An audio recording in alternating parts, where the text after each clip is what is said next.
አጭር አሳቢ የሙዚቃ መግቢያ። እስቲ ለአንድ አፍታ እናስብ። እውነተኛው የሕይወት ዓላማ ምንድነው? ያው እያንዳንዱ ሰው ውስጥ ልዩ የሆነ ብርሃን አለ ይባላል። ይሄ ብርሃን ማለት የእኛ ተሰጥኦ፣ ያሳለፍነው ትግል፣ የምንኖርላቸው እሴቶች፣ በአጠቃላይ እምቅ ችሎታዎቻችን የተዋሃዱበት እውነተኛ ማንነታችን ነው።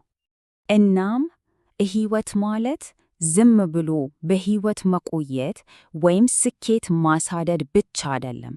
ከዚያ በጣም የጠለቀ ትርጉም አለው።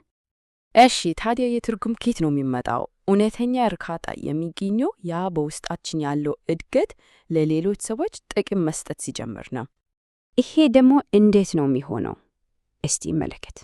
አንደኛ፣ እኛ የተፈወስንበት ነገር ለሌሎች ተስፋ ሲሆን፣ ሁለተኛ ደግሞ ያካበትነው ዕውቀት ለሌሎች መንገድ ሲያሳይ፣ ሶስተኛ ባህሪያችንና ስብዕናችን በራሱ ለሌሎች አርአያ መሆን ሲጀምር ነው።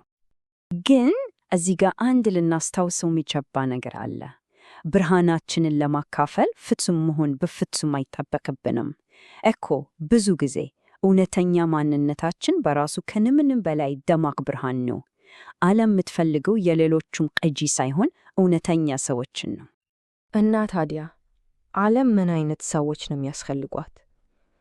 ከውስጣቸው እውነት ተነስተው ወደ ውጭ የሚኖሩ፣ በውጫዊ ፍርሃት ሳይሆን በውስጣዊ ሕሊናቸው የሚመሩ ሰዎች።